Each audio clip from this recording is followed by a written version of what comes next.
Hi everyone and welcome back to my channel, The Crafty Yellow Camper. Today I'm going to show you how to make a fancy fold card. The original idea I saw on a Facebook group that I belong to, posted by my lovely friend Anne Ronsky from the Ashy Ink Spot, but her original inspiration came from an American demonstrator, and you can find the imperial measurements or the American version of the measurements on her page, and it is Teresa's stampingspot.com if you'd like to go over there. Now I've converted it into centimeters and using one of our A4 sheets, so hopefully you'll find the instructions easy to follow. I have made a template up and I'm happy to share that if anyone would like to see it. So I've started with one of our standard English A4 sheets. If you're in America, as I said, Teresa has the imperial measurements over there using American cardstock. Okay, so I've cut that sheet into two long pieces. So I've cut it down the length of the A4 sheet at 10.5 centimeters. We're going to put one of these pieces to one side and work on the main piece for the card first. So we're going to score this, and I'm using my Stampin' Up trimmer for this, and we're going to score it at 14.8 centimeters, which is basically halfway up the piece of cardstock, and that's where we would score if we were making a standard C6 card. And then we're going to score at 11 centimeters, 7 centimeters, and 3 centimeters. Now you might be wondering why I'm not showing you the card made up, and that's because the first time I made this card I gave it to my daughter for her birthday a few days ago. So once we finished the card, obviously you'll see what it looks like, but I will post a picture of her version because I used a different stamp set. So this is the piece of cardstock that we're going to use for the main card, and then with the other half of that A4 sheet we need to cut that down, and that needs to measure 14.8 centimeters. So again, the same measurement as half a C6 card, and then we need to cut that down to 6 centimeters wide. I'm just going to do that. Okay, we'll get rid of the scraps so we don't get in a muddle. And then with that piece, we then need to score that at 6 centimeters from one end. And then we need to score it at 2 centimeters. Now, in order to do this, I'm going to turn it round because my cutting board has 1 to 3 and just over 3.5 centimeters on the other side. So I find it easier to line up that short side rather than trying to line up a piece of cardstock under the ruler that keeps the cardstock steady. Okay, so we've got those scored. So I'm just going to move my trimmer out of the way. So what we now need to do is burnish all of those folds with a bone folder or whatever you choose to use to do that with. Sorry if you can hear a noise, my scoreboard's trying to throw itself at my legs. Okay, so we're going to fold and burnish all of those score lines. Okay, so I'm starting with the main body of the card and making sure that those are all well burnished, and then we're going to do the same thing again. I've just realised that my stack of ink blocks might well be in your way, so sorry if you couldn't see. So we're then going to do the same thing again on this smaller part that we've cut from the second piece. So this makes the main part of the card, and what we're going to do now is that we're going to assemble this. Once you've got used to making this card, it's probably easier to decorate it once you've assembled it, but for today's purposes I'm going to assemble it so that you can see what I'm doing. Now I'm using wet glue. We need to stick this last section. This is going to be the flap that holds the card together for us, but what I'm actually going to do is not put too much glue on, but I'm using wet glue so that it gives me some wiggle room. Now I don't know if you can see that this part makes a box and this is our flap. So what we're going to do is that we are going to stick, I'm hoping you can see what I'm doing, we're going to stick that. Now it's really important that you make sure that this top bit here is level, otherwise the card won't fold. And in order to do that, if you fold it while your glue is still wet and push it down flat, you'll know that you've got that flap in the right place. There we are, and you can see that's a perfect square because the flap is slightly shorter than the front side of the box, purely because of the length of cardstock. Okay, so that's the main part of the card there. Okay, now this piece that we scored is going to be attached to the front of the card like that. And so you can see we've got the main shape of the card there. And when we fold it, this will fold up flat with it. So what I'm going to do is I can't stick this on yet because we need to add some DSP. So I'm going to bring in my DSP that I've already cut. I'm using the Peaceful Poppies DSP, which is available while stocks last until the end of May, until the new catalogue becomes live at the beginning of June. If you particularly like this paper, I would advise getting some more now because it is selling really quickly. In fact, some of our designer series papers have already sold out. And I'm just going to, now this mat is 10.5 centimetres by 10 centimetres. So just make sure you get it the right way round because otherwise it won't fit. Okay, so I'm just going to attach that, and I've just put a little bit of snail onto the back of that. And then I've also cut a piece of matching paper to go across the front of the box there. Now some of that is going to be covered up with our fancy piece at the front, but I still think it needs a little bit of something along there. And this piece is just cut at 10 centimetres by 3 centimetres, and I'm just going to pop that onto the front there. Just line it up so it's fairly central. There we go. There we go. That's that on there. Right, okay, so that's that bit of decoration done. And then for our piece that we're adding to the front of the card, I have cut a piece for that, and this is 5.5 centimetres by 8.3 centimetres, and that fits onto this section here.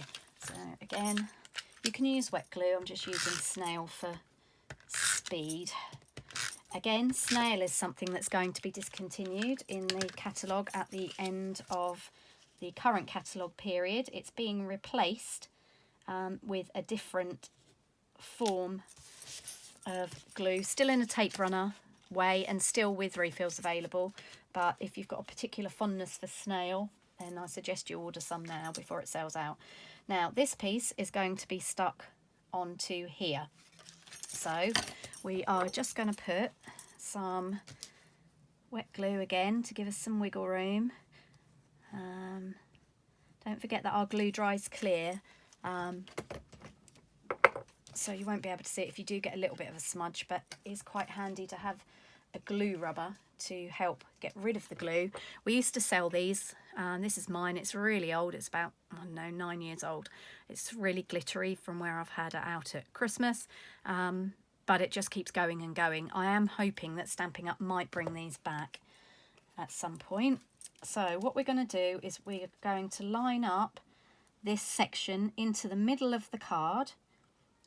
So the bottom of this section just tucks over the box we've made on the front, and obviously try and get it as straight, excuse me if I'm sticking my head in, as straight as you can. And then what I found the easiest way to do, rather than trying to put glue underneath here, was to fold the bottom of the card up and fold the top down, work out roughly where you've got to go. I mean, you can use a pencil and then just rub the pencil marks out if you're that way inclined, and then that tells you where you can put your glue. So I'm just going to pop a little bit into the middle there. You don't really need to go right to the edges of where you've just drawn. And then you can rub out your pencil marks once you've put your glue in place. There we go. Just getting rid of those pencil marks. And then with the card flat, you can press that down and you know that you've got it in the right place and it's going to fold. Okay, so here's the basics. Oh, a little bit of glue on there. Here's the basics of our card. So we've got the box and then the top box there. Now this box underneath needs to be empty in order to fold the card flat, but I did think to myself that if you're going to actually give it to somebody and not put it in an envelope, you could always put a small drawer in there that would take a lipstick or a couple of lip salves or a few Ferrero Rocher or something like that. Yeah. Okay, so we've got our basic card and now we're going to decorate it. So I've gone ahead and I've cut a scallop circle.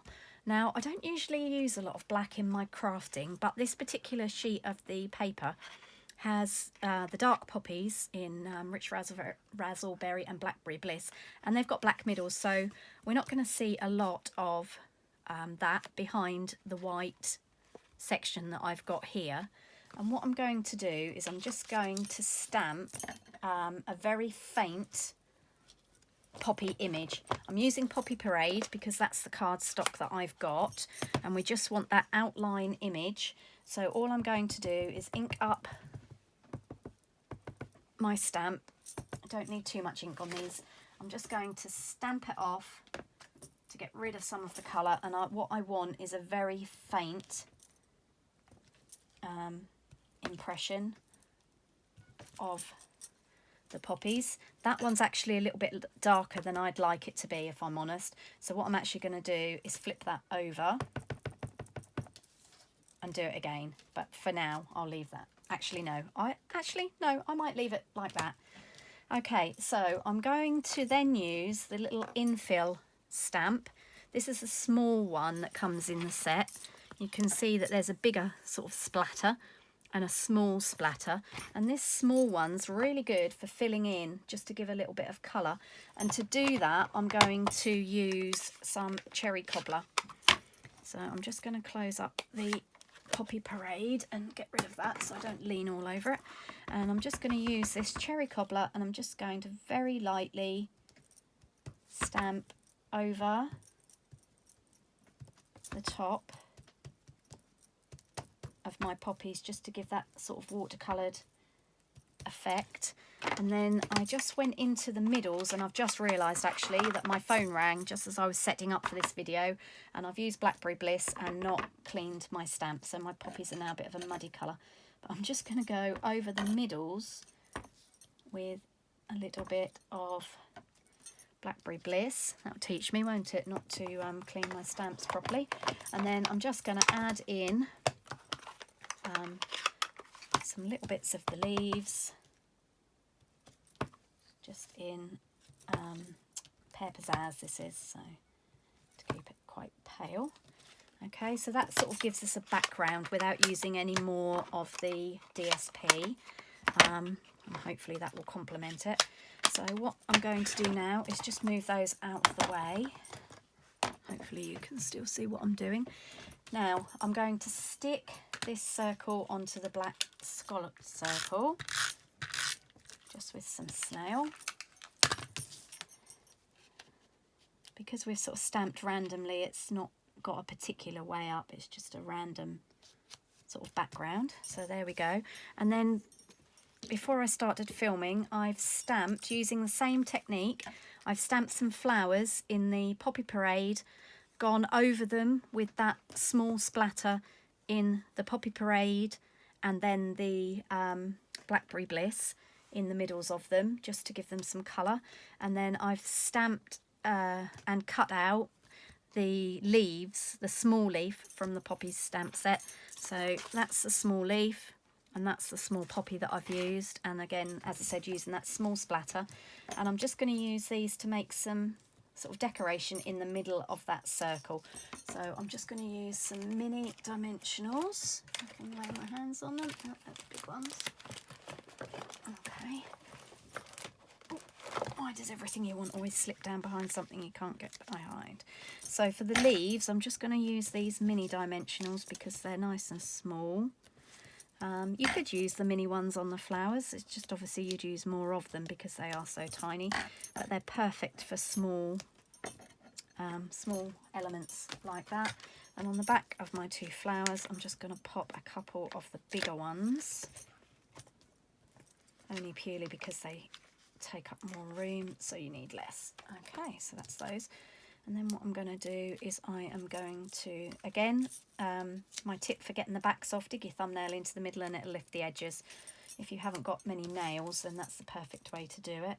And I'm just going to lay these,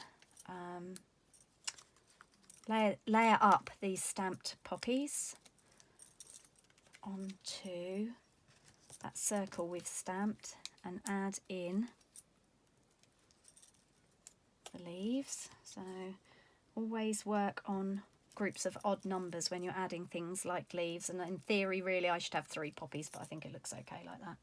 So I'm just going to tuck in these 3 leaves fairly evenly spaced. I've tucked them behind the poppies because they're already on dimensionals. It gives you the ability to be able to do that. There we go. And then that is going to be mounted on there, so we're going to put some bigger dimensionals. If you're one of these people that likes to cover everything with dimensionals, just be careful where you're putting them so they don't stick out too far on the side, because otherwise when you fold your card you're going to stick it together. And what we're going to do is we're going to pop that on there like that, so that when we fold our card flat, that's tucked nicely away so it will fit into a C6 envelope. Okay, so there's our finished card. I am going to actually send this to a friend for her birthday coming up in the next week or so. So I will be adding a happy birthday greeting, and I may possibly die cut and add some more poppies to this background here. But what I'll probably do is add a banner, happy birthday greeting across the top there.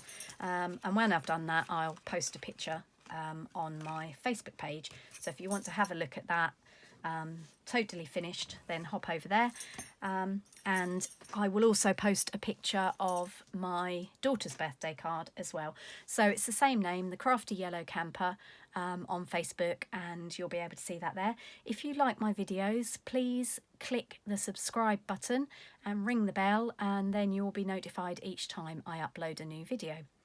That's all for now. I hope you liked the card, and thank you to the ladies that inspired it, and I will see you again soon.